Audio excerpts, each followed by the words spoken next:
Eh bien, frères et sœurs, que le Seigneur vous bénisse, que le Seigneur vous garde. Gloire au Seigneur. Un bonjour à tous. Comme on dit bonjour, eh bien, un bonjour veut dire que l'on reçoit la bénédiction du Seigneur. Parce qu'il n'y a pas de bonjour sans l'Éternel dans notre vie. Alléluia.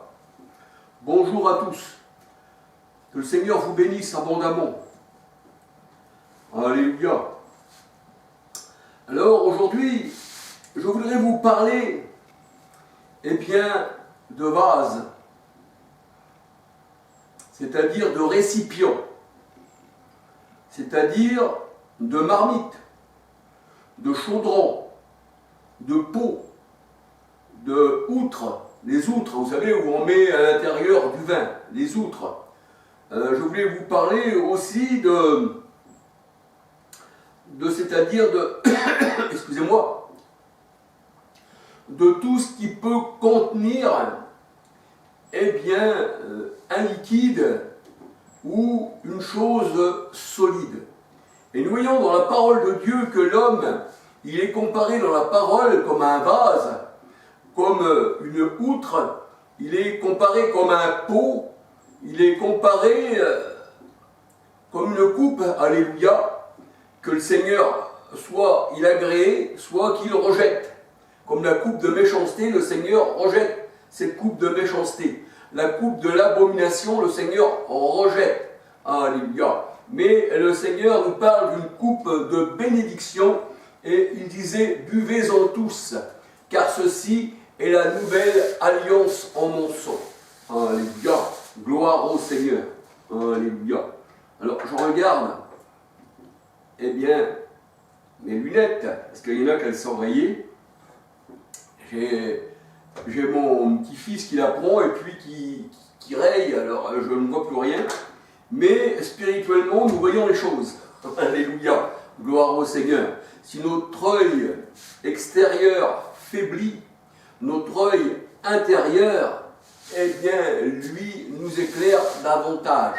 C'est pour ça que le Seigneur dit, si ton œil est bon, tout ton corps, eh bien, est éclairé. Alléluia. Mais ce n'est pas un œil charnel, mais un œil spirituel. C'est ce qu'on appelle l'esprit. Alléluia.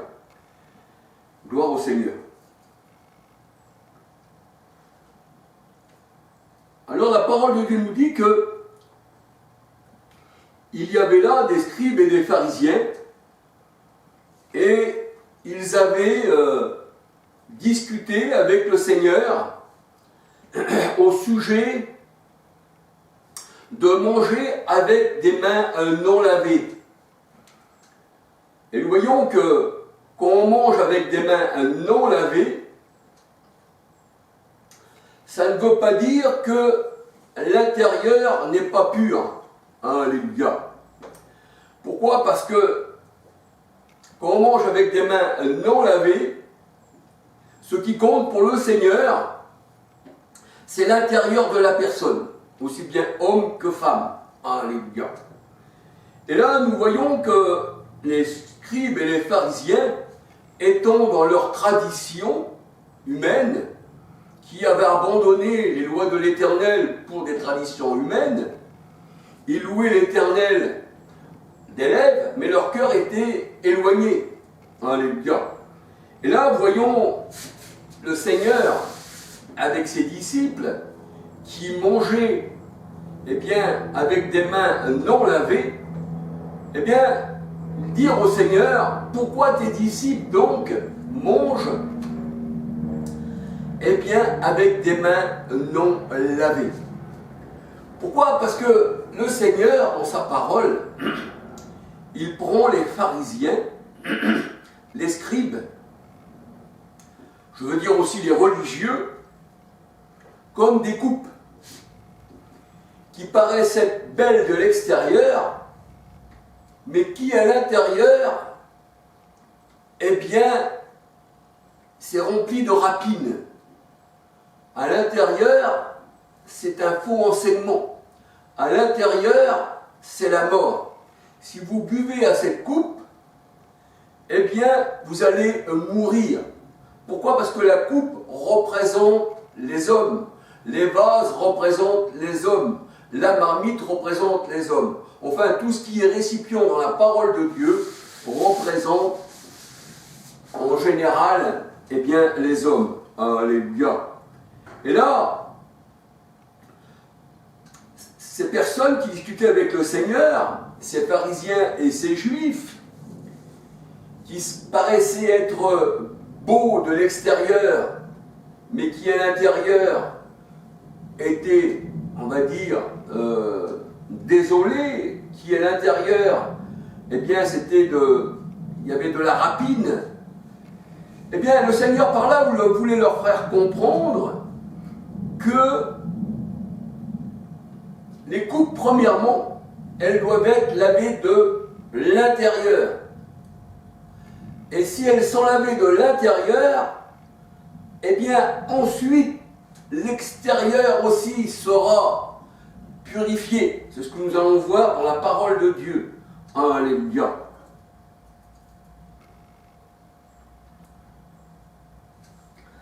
Alors, on peut dire que dans la parole de Dieu, les pharisiens avaient pour tradition de leur père de laver les coupes, laver les pots, laver tous les ustensiles de bois, d'or, d'airain, on va dire, parce que l'or, le bois, l'airain, ça représente les hommes aussi.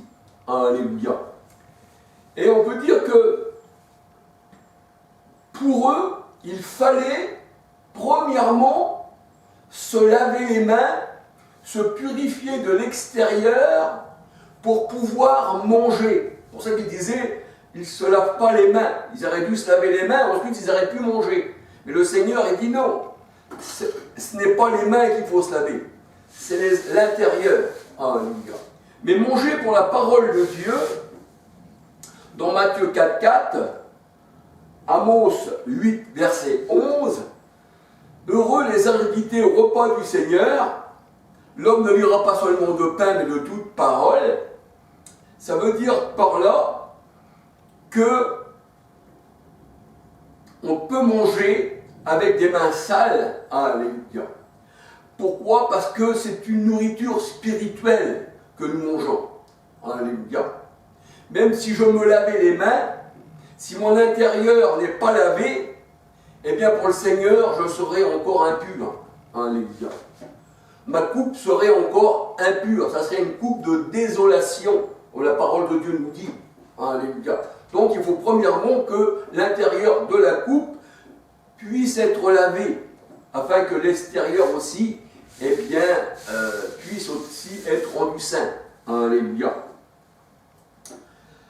Donc, nous voyons aussi dans certaines religions, le jour j'ai discuté avec un musulman, je ne suis pas contre les personnes, loin de là, mais c'est simplement pour parler, j'ai discuté avec un musulman, et il me disait, moi, quand je veux lire le Coran, il faut que je fasse des ablutions. C'est-à-dire, il faut que je me lave les mains, il faut aussi qu'il fasse quelques prières, il faut aussi qu'il se lave les derrière des oreilles, hein, c'est un peu ça, hein, un peu tout.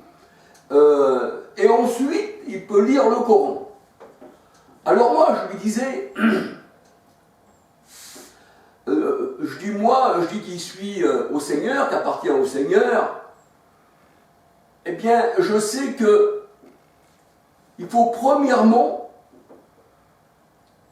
pour m'approcher de Dieu, alléluia, qu'il me choisisse déjà.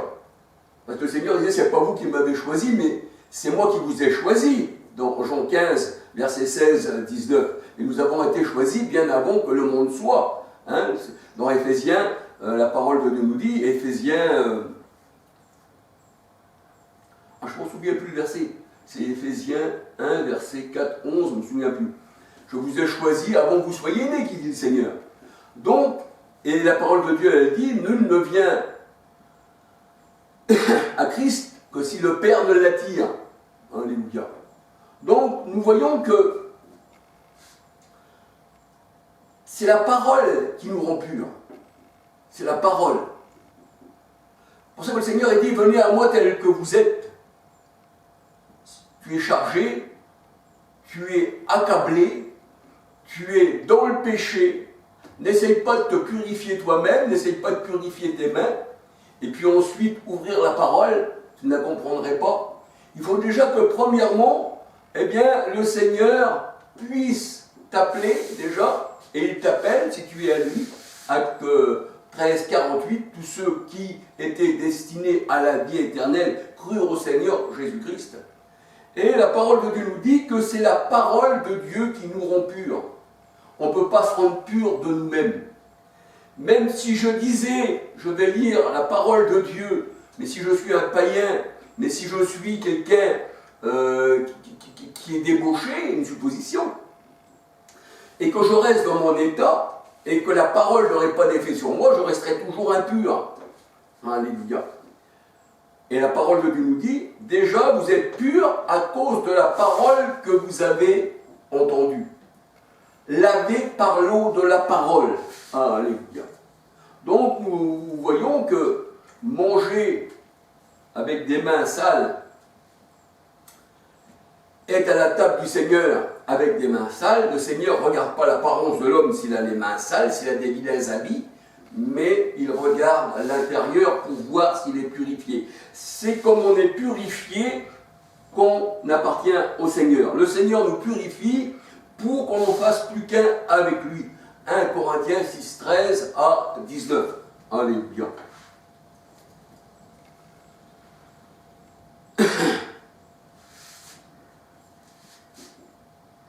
Alors, dans Jean 2,6, on voit qu'il y avait, dans Jean 2,6, on lit Jean 2,6, aux noces de Cana, il y avait là 6 vases de pierre à la purification des Juifs.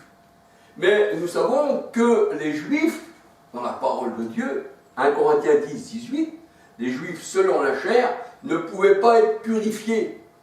Le Seigneur les appelle même les démons. Il ne faut pas être à la table des démons. Si on lit 1 Corinthiens 10, 18 et qu'on lit 19, 20, voilà.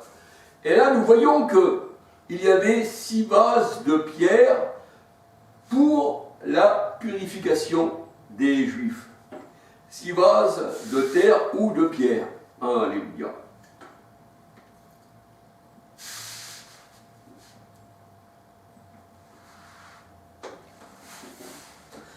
Alors, je vais regarder dans la parole de Dieu. Vous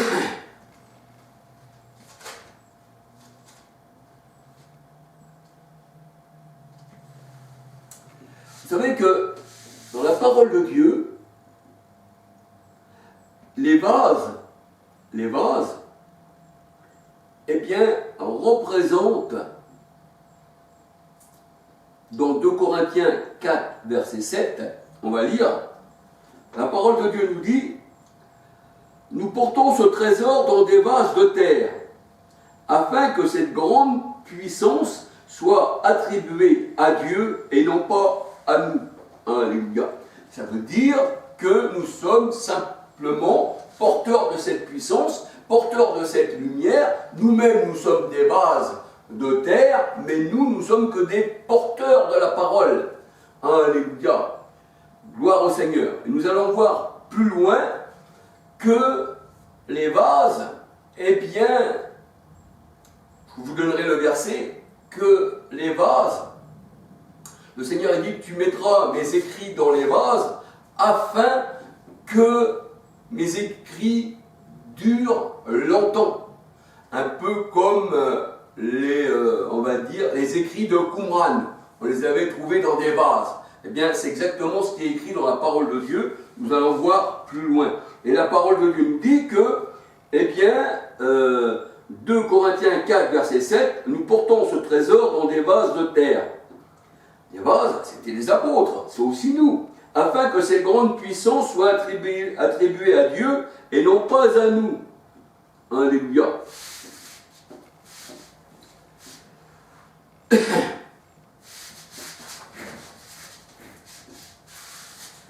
Alors on peut dire que les pharisiens qui discutaient avec le Seigneur, justement, qui se lavaient les mains, qu'ils avaient une belle apparence du dehors, mais qui à l'intérieur ils ressemblaient à des tombeaux blanchis, eh bien le Seigneur leur disait, vous faites tout pour faire un prosélyte, mais lorsqu'il l'est devenu, ben, il est pire que vous. Matthieu 23, verset 15-16. Alléluia. Alors, il est vrai que dans les Saintes Écritures, les coupes, les cruches, les vases, les pots, les chaudrons, les marmites ont la même valeur. Alléluia. La marmite représente Jérusalem. Ézéchiel 11, verset 3, 5, 7. Ézéchiel 24, verset 3 à 14. La marmite représente le peuple d'Israël. Psaume 2, verset 9. Jérémie 19, verset 1. Jérémie 19, verset 1 à 11. En un mot, les récipients symbolisent l'homme qui est fait d'airain, de fer, du plomb et du bois. Ézéchiel 22, versets 17, 18, 19, 20, 21, 22. Ésaïe 1, verset 22. Jérémie 6, verset 29. Jérémie 6, verset 28, 29, 30. On peut voir aussi 2 Samuel 8, 10, 11. Alléluia. Alors, l'homme est considéré à du fer, à de l'airain, à du plomb. Et nous voyons que l'armée de Pharaon, la parole de Dieu nous dit, a coulé comme du plomb dans la mer. L'armée de Pharaon a coulé comme du plomb, comme une pierre, eh bien, parce qu'il y a aussi des vases de pierre, dans la mer. Exode 15, verset 4, 5, 10. Exode 15, verset 4, 5 et 10.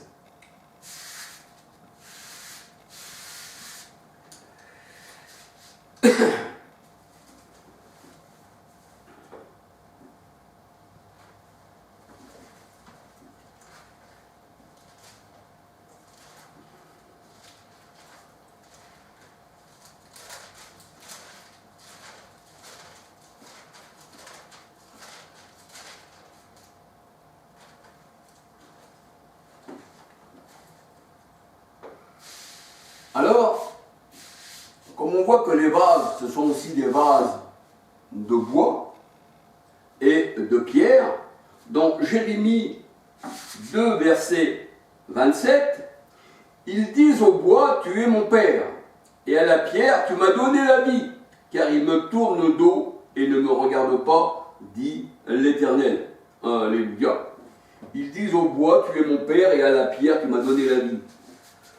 Eh bien ça, c'est la statue, alléluia, et la statue, le Seigneur dit, l'homme qui n'a pas d'oreille, qui n'a pas de yeux, tout ça, eh bien c'est une statue. C'est ce qu'il dit dans Matthieu 13. À vous, vous êtes donné des yeux pour voir, des oreilles aussi pour entendre, et une bouche pour parler, mais ceux du dehors, je leur ai fermé la bouche, je leur ai fermé les yeux et les oreilles. Donc ce sont des statues, ce sont, eh bien, des vases de bois et de pierre à laquelle les hommes se confient, c'est-à-dire les idoles. Alléluia. Johnny Hallyday, c'était une idole, c'était un homme, c'était une star, une étoile. Comme dans le monde, les idoles du monde, ce sont les rois de ce monde. Ils les adorent. Alors, voyons voir dans la parole de Dieu, voyons voir dans... Ah oui.